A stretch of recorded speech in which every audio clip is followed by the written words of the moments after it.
loi qui vise à interdire aux parlementaires d'exercer une profession incompatible avec leur mandat.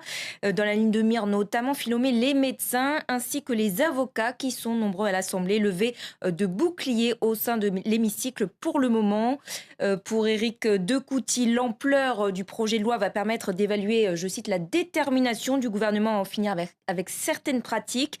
La confusion qu'entretiennent certains élus à ce sujet entretiennent les soupçons selon lui et c'est mauvais pour la République. Soupçons, désaffection, crise de confiance, le gouvernement Hollande, héros, est plus que jamais dans la tourmente. Oui, un an après son élection, le choc de défiance contre Hollande, titre Le Figaro. Et encore un nouveau sondage en une qui confirme la baisse continue de sa cote de popularité. Un sondage Opinionway pour Le Figaro. Seuls 26% des Français sont encore satisfaits de l'action du président de la République. Le sondage nous dit aussi que si l'élection de 2017 avait lieu ce dimanche, Nicolas Sarkozy battrait François Hollande à 53% contre 47%.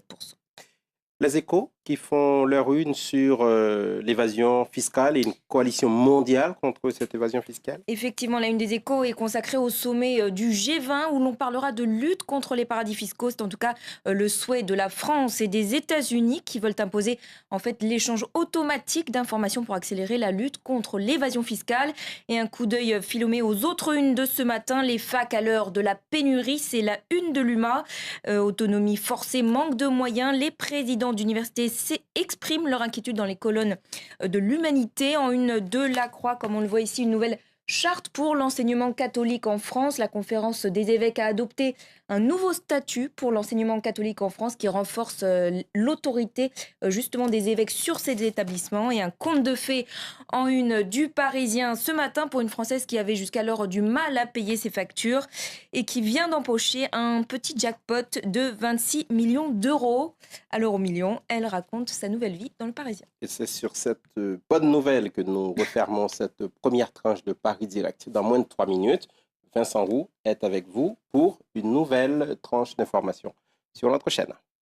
« 11 mars 2011. En quelques secondes, le Japon bascule dans le chaos. Un séisme de magnitude 9 et un tsunami frappent la côte est du pays et provoquent l'accident nucléaire de Fukushima. 2 ans après, Fukushima est toujours une ville fantôme. Arrachés à leur vie, déracinés, les habitants ne reviendront pas chez eux. France 24 est allé à la rencontre de ces réfugiés du nucléaire, condamnés à l'exil.